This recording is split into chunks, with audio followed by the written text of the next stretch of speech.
Welcome back to NY Flight Jets Talk, show number 2 on the day. As if you guys didn't catch it earlier, we had Fireman Ed on the show. Fireman was a great guest. Loved him, so you guys can go back and check it out. It should be posted as a video and then obviously under the live section. This stream, though, show number 2 on the day, we are joined by Jets and Giants reporter for SNY, Mr. Connor Hughes. Connor, how you doing today? I'm doing well, man. I'm doing well. I'm pumped to be on here. A little Connor v. Connor power. I like it. First time on the show. Hopefully not the last. Oscar, the 2 Connors. Yeah, Connor was saying 3 Connors in the game now. We have 2 of them here, and then we got Connor Rogers. Connor Rogers is legendary also, especially for his draft stuff. All 3 Connors are great when it comes to Jets coverage. All right, let's get right into it. What do you think is more important for the Jets to address this offseason? Do you think it would be signing / drafting 2 tackles, or finding that wide receiver 2 of the future that we can plug in and can play right away with Garrett Wilson?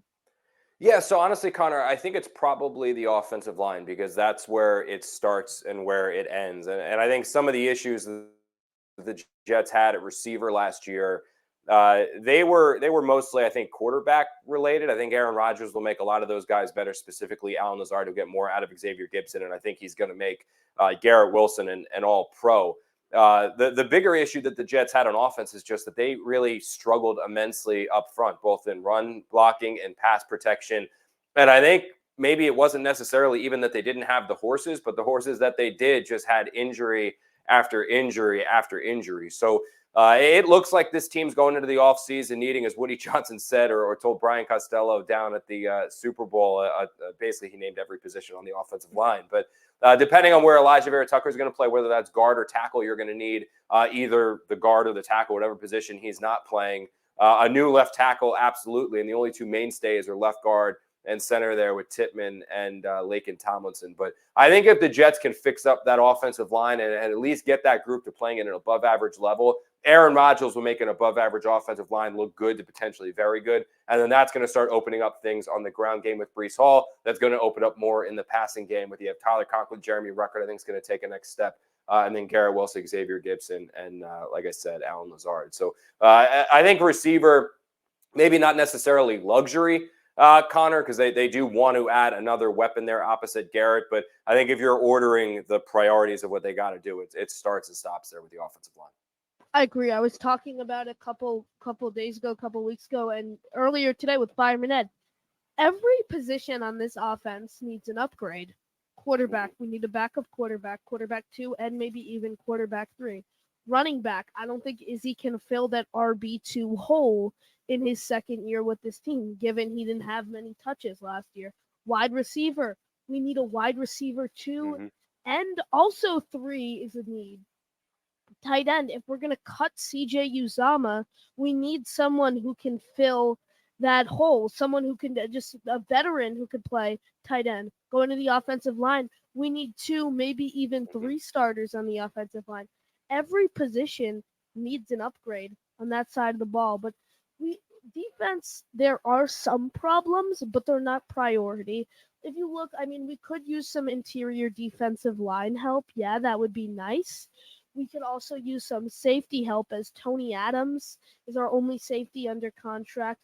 Chuck Clark, Ashton Davis, Jordan Whitehead, all free agents. But when it comes down to with just money for these guys to get paid, Bryce Huff would be great to have back, but I'd rather take the $20 million a year or whatever we're going to pay him, or the $22.5 million franchise tag, which now he can't get tagged as we're 10 minutes past the deadline.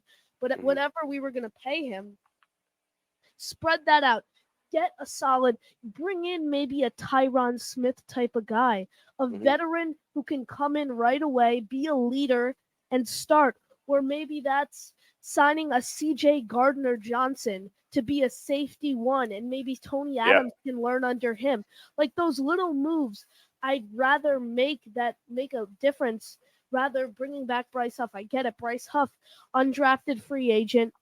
Joe Douglas brought him in, homegrown. But I'd rather spend the money elsewhere. I don't want to overpay for Bryce Huff, but he's a good player. He deserves he deserves money. I can guarantee you that he deserves to go out and Mhm. get a in free agency.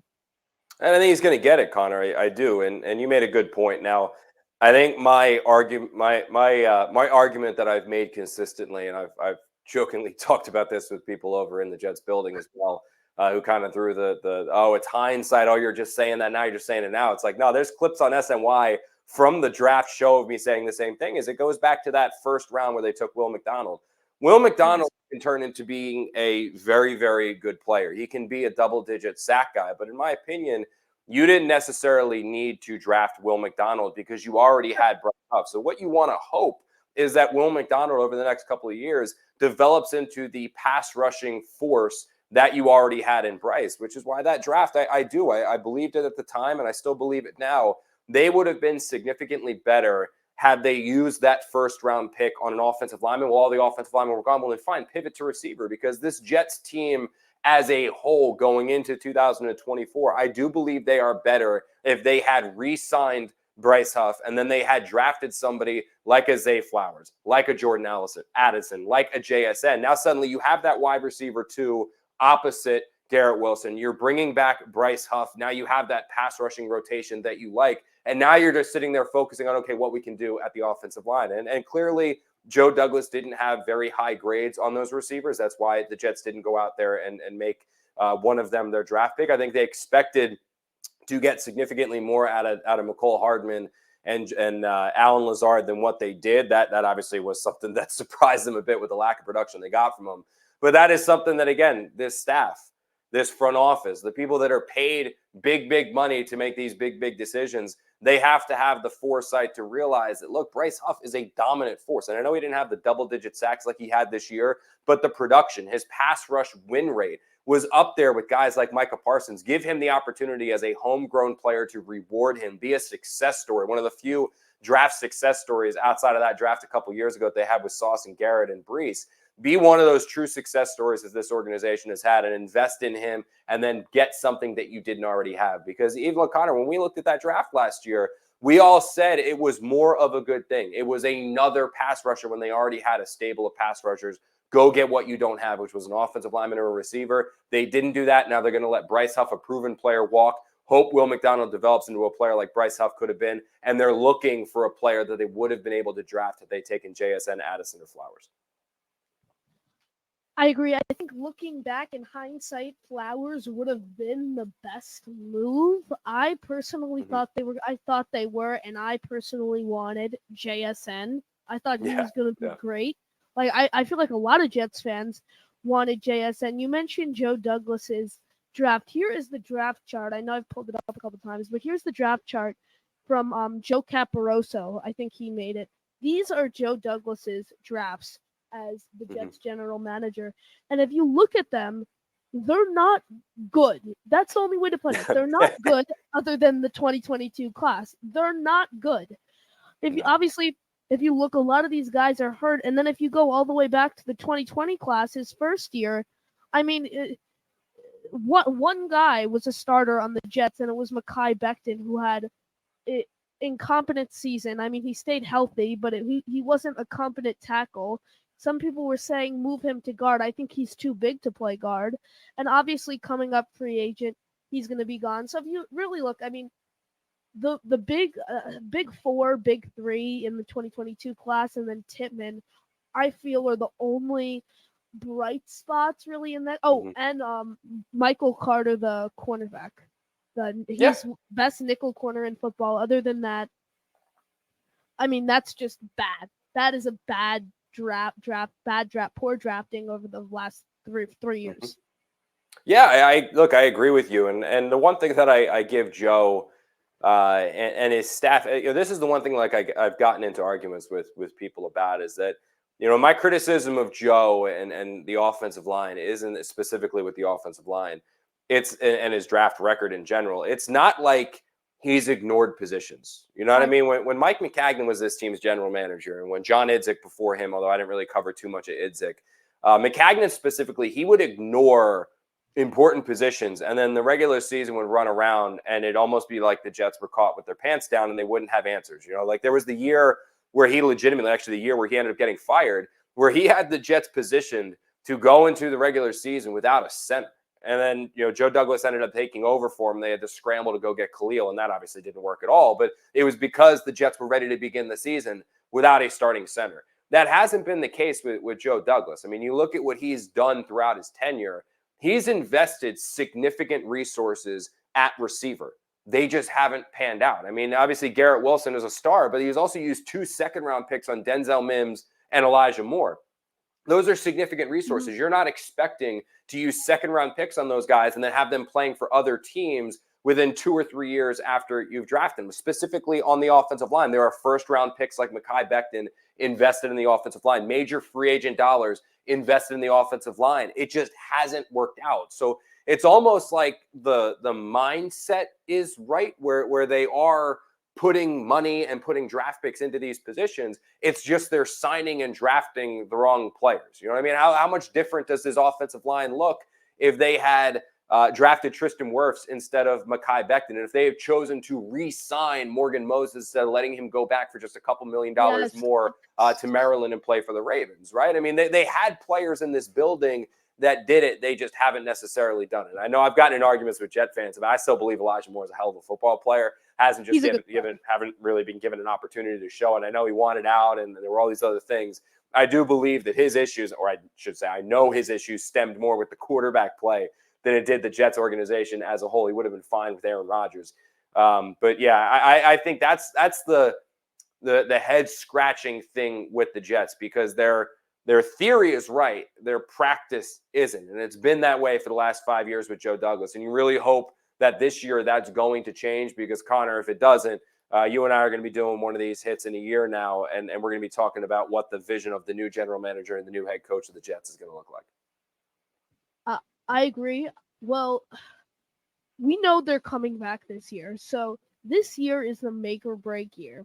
Mm-hmm. We either make a deep playoff run and we're like, okay, when Saleh and JD have a competent quarterback and just competent all-around play, they're competent executives in this league. Or let's say we go out and we don't even make the playoffs. Wow, that shows Saleh and JD can't even win with a competent team. Mm-hmm. And then Woody is going to have to go out in the next offseason and find a general manager and a head coach to pair with each other. And we're going to have to start over yet again. Mm-hmm. The Jets have struggled to find a regime that can stay intact for 5+ years. We've struggled. I mean, if you look at the Maccagnan, Gase and Bowles thing, I mean, Maccagnan had 2 head coaches. So did Douglas. Yeah. I think Douglas might have had Gase for 1. Oh, no. Yeah, he inherited Gase, and then he hired Saleh. Yeah. And obviously before the Maccagnan, Bowles, Gase thing, we had Rex and Tannenbaum, who brought us to an AFC championship, and that was basically the only bright spot we've really had on this team in a long time, which is kind of unfortunate. Obviously, now we have Aaron Rodgers. Hopefully, we can make a deep playoff run this year. But if not, I think these guys got to go. What about you, Connor? Yeah, and look, I have a really good relationship with Robert. I have a really good relationship with Joe. But I can tell you that these 2 guys would tell you the exact same thing. That if they have a healthy Aaron Rodgers next year, and this team is not in the playoffs, like this isn't about making a playoff run. This isn't about playing meaningful games anymore. I think they need to make the playoffs and make a legitimate run in the postseason. I don't think getting in the back door of the postseason as the 7th seed and then getting bounced in the first round, I don't think that's going to cut it. I mean, they need to make the playoffs and win a playoff game, and that's because they've had enough time. I mean, I know the saying is Rome wasn't built in a day. The team that Joe Douglas took over was vacant of not even just top-tier talent, but also depth and even just solid players. Like that 2020 Jets teams, they weren't, I mean, there were players that were starting for the Jets that wouldn't be on other teams' practice squads. This was always going to be a legitimate, full-on rebuild in order to make the Jets contenders again. But honestly, they've had enough time. I like these guys a lot, but they have had enough time. Robert Saleh has had enough time. Joe Douglas specifically has had enough time. And I don't think that had the Jets missed on the number of draft picks that they had missed on, we're even having this conversation right now about, can these guys do it? Is this a winter break year? I mean, they've had since 2020, 2021, 2022, 2023, 2024. I mean, there are so many full draft classes, full free agencies, full off seasons where they should be significantly further along than what they are, and they are not, because they have whiffed on free agent signings and draft picks. And it's to the point now where enough is enough. You need to do it. It's been enough time. We saw the Detroit Lions, who were an absolute disaster just a couple years ago, make a legitimate run. And you can make the argument that they probably should have been in the Super Bowl this year. I mean, we've seen teams turn it around and rebuild it so much faster than what the Jets have been able to turn it around and rebuild it. So, yeah, this is make or break. This is do or die. This is do it now, or they're going to get someone in here to do it over again and see if they can't make a run. Because honestly, there are very few regimes that are given an opportunity to take another swing after they miss as dramatically as this regime missed on the Zach Wilson #2 overall pick. There are very few regimes that get another shot. The Jets got another shot. They went out there. They acquired Aaron Rodgers. Woody Johnson, surprisingly, I think, because there were points last year where I didn't think he was going to give him another opportunity. Woody is going to let this regime see it through with Rodgers as their quarterback. But if they fall short again, there's no more excuses. There's no more taking chances. There's no more index finger pointing. He wants to see the thumbs coming out and taking blame and taking accountability for what's gone wrong with this team. And I think if they don't do it this year, Connor, it's we're like I said, we're going to be talking about a new coach and a new GM, and probably rightfully so. I agree. You mentioned Woody maybe having to pull the plug at some point in the season. I've said it time in and time out, but I'm going to say it again. You look at Woody Johnson, he's not a hands-on owner. I think he cares for the Jets, but I really don't think it's his main priority. I think he still has the Jets. He's never going to sell them because he's making money off of it. He's never going to sell the Jets because he's making money off of it. I think he's going to make moves when he needs to, but is not going to be a guy who's kind of up pushing moves in front of Douglas and Saleh, which is good and bad in several different aspects. But I would like Woody to be a little more hands-on, so to speak. Yeah, I think the interesting thing with Woody is that he doesn't. I wouldn't necessarily say he's hands off. He's hands off at times. Excuse me, hands off at times.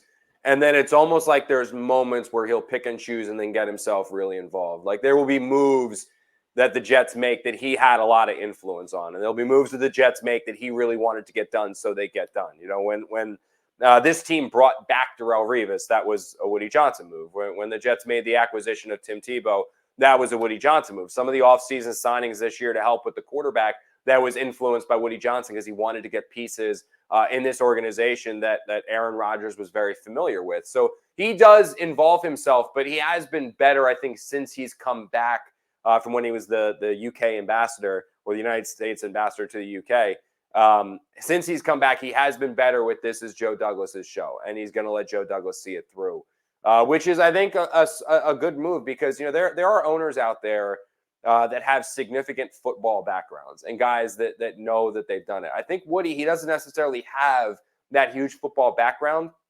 So he, and very similar to when Christopher Johnson was running it, they let the guys who do have the football backgrounds make the calls for the Jets. And I think that's probably the right decision for New York, because you don't want to start making moves irrationally, making moves based off emotion, jumping to any crazy conclusions. And usually if you have guys who are trained specifically in building a team like Joe Douglas has been, they're able to keep their emotions separate from it. Okay, you put up a solid argument. That's hard to argue with. I can't really agree to disagree on that one. Let's get into some questions. Wild Wave. Woody said that we didn't have a backup crushing Zach. Both Saleh and JD said the goal was to redshirt Zach. Whose fault is it we didn't have a backup? Is Josina's Anderson's report true? I didn't see what Josina said about specifically the backup quarterback position regarding that, but I can tell you that the Jets looked at this situation, and what they saw was that they had invested very substantial resources in Aaron Rodgers and a lot of money in Aaron Rodgers. Zach Wilson was on the books for $8 million as well last year. And I don't think that they thought it would have been at the time, and in hindsight, obviously it was a very wrong decision. But at the time, I don't think that they believed it was smart financially to invest another $5 or $6 million to go out there and then get a proven backup quarterback, like what it would have costed to get Gardner Minshew, what it cost to get Jacoby Brissett. I know the Jets could have had Gardner Minshew if they wanted him. Like that's something that could have happened. But if they acquire Gardner Minshew, that means that you're pushing Zach Wilson down to your third string quarterback, and you're essentially paying your third string quarterback $8 million, and then whatever they were going to have to pay Gardner Minshew to get him here. And I just don't think that would have been a smart allocation of resources. Now, my thing after listening to the Woody Johnson or reading the Woody Johnson quotes that he gave Brian Costello down at the Super Bowl or over at the Super Bowl is that if you truly looked at Zach and were like, okay, he's not even the number 2 quarterback, he's incapable of being the number 2 quarterback, then what you should have done was cut bait then. You should have traded him for whatever you could have traded him for, cut him, let him go find somewhere else, and taken your resources and had an actual backup quarterback behind Aaron Rodgers. Because all offseason, all training camp, all OTAs, all minicamp, all regular season, once Aaron Rodgers went down, Saleh and Douglas sat there and it banged the table saying over and over and over again, Zach Wilson can do it, Zach Wilson can do it, Zach Wilson can do it. And then all of a sudden we find out now after the season, no, we played the whole year without a backup quarterback. Well, if you had this evaluation of Zach, then you should have cut bait with Zach, admitted you were wrong, had Aaron Rodgers, and had a backup as a break glass in case of emergency. The Jets just never foresaw Aaron Rodgers going down, and it was a major, major mistake by them. So, I think they got to go out there and get a backup, and I think it was probably a mistake to not do that. But that's kind of why they didn't have the backup quarterback this past year. I agree. Great question from Wild Wave. Leany in North Carolina asking, Connor H., do you think it was a good, if it was Woody or JD's decision not to get a legitimate QB2 when Aaron Rodgers went down? Kind of similar to a Wild Wave. I would say it was an organizational decision all the way from the top on down to the bottom. This was not just Joe Douglas. This wasn't just Aaron Rodgers. I think I know the Jets internally had discussions about everyone. I mean, they had discussions about every possible quarterback, both trading for one that was super proven, acquiring somebody like Carson Wentz, acquiring somebody like Joe Flacco. I know Flacco was shot down from very high up just because there wasn't a lot of success that Joe Flacco had when he was here, and there were people within the organization that didn't believe that bringing him back was going to do anything. And I do believe that. Like, I don't think that Joe Flacco, behind this year's iteration of the Jets offensive line, was going to be able to accomplish anything. Like, it was going to be a disaster if Joe Flacco was this team's quarterback this year. Now, other players and why they didn't go out and get other guys, you can make the argument Carson Wentz, I think he would have fit really well. I think he would have been a good option. I know I've gotten into arguments because it fell apart towards the end of Minnesota, but I thought Josh Dobbs would have been a really good get for the Jets and helped stabilize things more than Zach Wilson did. But yeah, I wouldn't say this was just a Robert Saleh reason. I wouldn't say it was just a Joe Douglas reason. I say it was truly an organizational decision to not go out there and get a quarterback when Zach Wilson went, or when Aaron Rodgers went down, or even more so after they signed Aaron Rodgers. And that was one of the true mishaps by this Jets organization, because if you analyzed everything that could possibly go wrong for the Jets this year, if you think about, I'm talking back in training camp, like, okay, let's go through all of our horrible realities and how we're going to be able to combat them. Losing Aaron Rodgers, there was never an answer, because based off of what Woody Johnson said, which could potentially have been pulling the covers off of what the truth was of how the Jets actually evaluated Zach Wilson and what they truly thought of Zach Wilson compared to what they said publicly, ripping those covers off and looking at it, realizing, well, what if Aaron Rodgers goes down?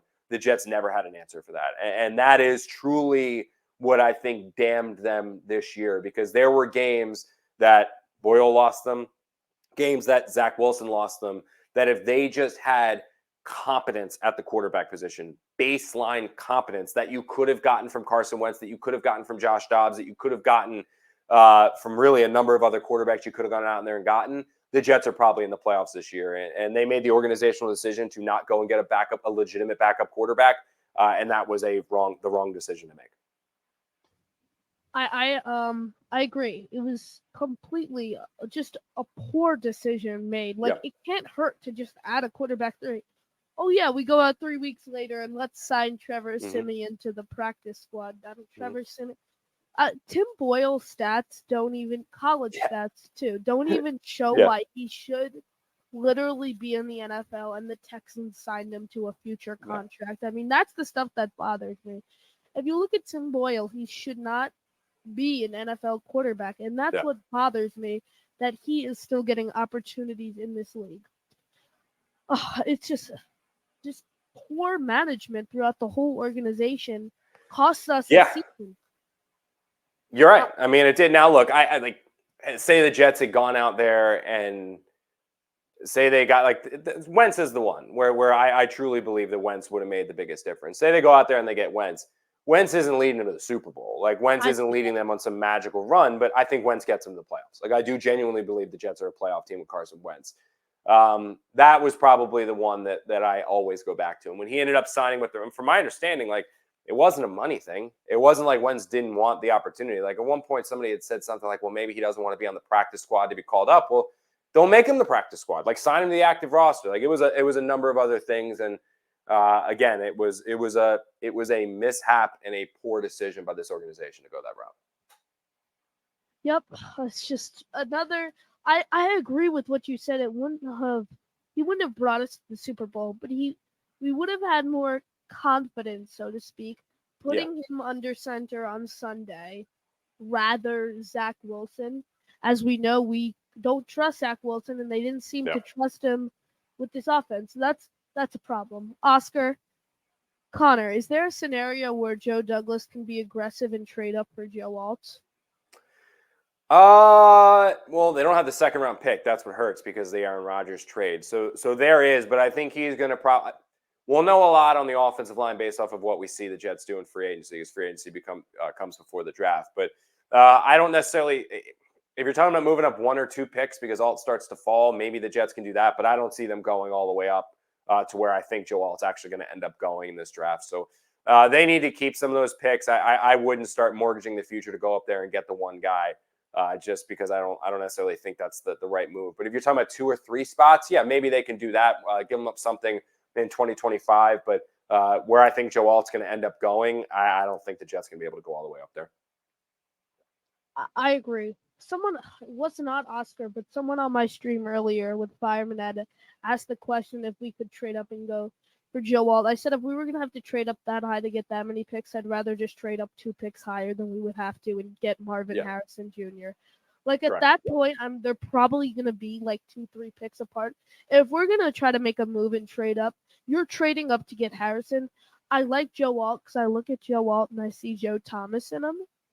I really like him, but I don't think the dump off between him and Olu Fashanu is too large, and not to the point where we'd have to give up a first round pick and then some. Yeah. Yep. That's like I said, I'd rather just trade up 2 more picks, and then we are in position for like a Marvin Harrison Jr. type of guy. Yeah. Do you see I think honestly, it's more likely that Joe stands pat. I think that's more likely what's going to happen in the draft. I agree. Or tries to trade back. Honestly, he could try to trade back and recoup a second round pick. Yeah.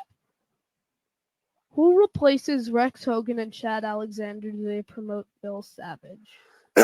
Well, right now, I think it's kind of you can't really hire anyone right now, just because of the fact the draft is right around the corner. But I think the Jets are probably going to try to promote from within. I don't know if they're going to go outside the building at the moment. I don't think financially they want to go outside the building and go give those guys salaries to someone else. So I think that they'd probably try to promote from within before they went that route. Mm-hmm. But those are 2 big losses. I mean, that's literally Joe Douglas's right and left-hand man. I mean, those guys were in every single meeting, specifically when the Jets went out there and targeted Aaron Rodgers, Chad Alexander, and Rex. Those were 2 of the people that were tasked with evaluating the 24 quarterbacks or near 24 quarterbacks that the Jets looked at. And they had a very small circle of people that really evaluated to be able to figure out who was going to be the Jets quarterback this past year. And those were 2 of the guys that were in there. And they were involved in every single decision that was made. Their voices carried as much weight as anyone outside of Joe Douglas. So Those two losses are significant. They really are. And Rex was one that I think surprised me because it was just a mutual parting of ways. With Chad, he got a promotion. Like that was just an opportunity for him to go be an AGM, which is the step right below getting a GM job. So good for him. The Rex one surprised me just because I know how close he and Joe actually are. I agree. I remember it was 2 Wednesdays ago. I remember you reported Chad Alexander leaving the Jets. I believe it was you. You reported. Yeah, I got them both. That was actually a funny thing. I got them both Chad and Rex. That was the Rex one was just senior bull fodder, and then you kind of take it to the Jets and say like, hey, is this true? And then they confirmed it for me. But yeah, the chat, was able to get those 2 breaks this year. So off season breaking news, off to a decent start. Yeah, it was like Wednesday night. It was like 8:30. I remember, and then a lot of people were scrolling through Twitter, and they're like, Chad Alexander, oh my God, director of player personnel leaves the Jets. A lot of people were surprised, which I that doesn't surprise me. Like you said, he got a promotion, but the Rex Hogan thing does scare me a little, just because. Do you know if it's true that they were saying that it was in the works for several weeks? Can you confirm that or no? Yeah, it was. Yeah, it was. This wasn't like it was just. It was honestly, it was pretty shitty, crappy timing. That like I got the word of that when Zach and Diana's story broke, because then everyone obviously drew the parallels of like, oh, Rex is a leak, Rex is leak, Rex is leak. That wasn't true at all. Like it was. I just happened to get a text message from someone at the Senior Bowl that was like, hey, I heard Rex Hogan is no longer with the Jets, and I just checked in with it that morning, and then it went bang bang. But yeah, no, it was in the works for a while. And I think what the Jets were trying to do was basically what they did with Mike LaFleur when he left, where it's instead of saying like fired or let go, you can say like we mutually parted ways. And then look, Rex got another job. Like when Mike left, Mike got the other job with the Rams as the offensive coordinator. I think they were just waiting to make that public because again, like you don't want a guy's family to have to deal with, oh, did you get fired? You get fired. So they were trying to do it that. Unfortunately, it just didn't really work out that way. I agree. People were saying it was in the works for several weeks, so I just wanted to It was. Yeah, confirm that. It was, though. You mentioned the timing of the what some called the bombshell report from Rossini and Rosenblatt. I actually got Zach on the show the day after the report came out. It was just timing. We had it scheduled in advance, and then it just so happened to be day after he released that report. We didn't really talk too much about it, but a lot of people were scared that report is really the truth. I mean, in all honesty, it's it. Well, the report, that drove me very crazy. And as a reporter, that's what, like I don't think people understand, especially at the Athletic and affiliated with the New York Times. Like I don't think people understand how many levels that needs to get cleared before those things are written. And also, it's not like Zach and Diana just willy-nilly throw that up online. I mean, when you write a story like that as a reporter, you take that to the team. So you write that story and then you take it to the team to comment on it. So Robert and the people over at the Jets, all those people, they saw what was in that story before that story ran to be able to comment on the validity of it. And if there were significant inaccuracies in that story, someone would have stepped up and said, this is completely false. This is wrong, and it would have been removed. So like it drives me nuts when I see the people on social media like calling Diana a liar, calling Zach a liar. Like, look, crap like this happens. And the fact that it got out, it's more just like, well, there's too many squeaky wheels over there. But the squeaks are still there, and they're still real and still valid. So that annoyed me a little bit just because what's in that story is true. Like what's in that story is true. And it, honestly, I whether you're a fan of the team or not, like you should be tipping your hat that Diana and Zach had the you-know-whats to write that story because they have to go stand in front of Robert Saleh, stand in front of Joe Douglas, stand in front of those people of the organization the next time we have access. Like Zach isn't going to be crawled up in a ball hiding somewhere because he wrote the story and now he's going to run away. No, he's going to stand in the first row staring Robert Saleh in the face after he wrote that story. Like that takes guts as a reporter. And to see those guys dragged for BS is ridiculous. And I think the biggest thing too is it confirmed the story that they had earlier as well about Zach being reluctant to return. Like the fact that, again, like everyone's like, oh my God, they lied. Like, no, Robert can't confirm that story. Zach can't confirm that story because it literally ends Zach Wilson's career. So there was truth in that, truth in everything. And it's just, to see some of the people accuse those guys of lying is ridiculous in my opinion. Personally, I thought the report was great. I thought it Yeah. went in depth from the first play of the season to the last snap against that Patriots game. I have a question. Staying with that article type of thing, did you get a chance to read Tony Pauline's article yesterday? I have not read Tony's article. No, I Alright. don't. I haven't read too much of him, but I'll have to check it out. Okay, yes, because he did release an article on Woody and how the season kind of fell apart. But I personally, going back to the Zach article, you're right. They did have the guts to go in front of Saleh and Douglas and share that article. And my favorite thing about Saleh and Douglas is they didn't act like none of that was true. They admitted it. They know they messed up and didn't go after a backup quarterback. They know that. And I'm happy that they admitted that they made the wrong decisions. And yes, they should have targeted a veteran quarterback who can come out and maybe show some flash, win us a few more games than Zach Wilson did.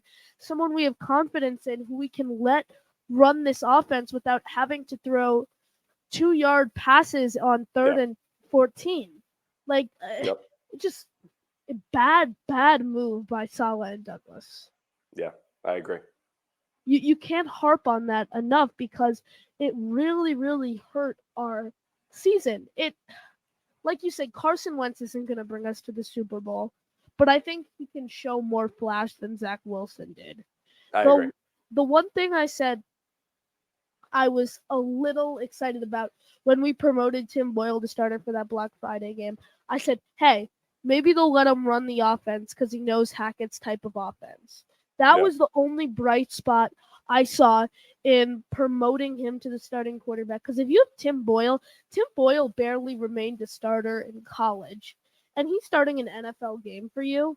Wow. Yep. It was desperate times called for desperate measures. I agree. Connor, thank you for joining us. Any final thoughts? Dude, thank you so much for having me on. And like I said, I'll hit up Connor Rogers and we'll try to do a Connor show. Combine all the Connors of Jets Twitter. That would be incredible. The 3 Connors on one show. Thank you.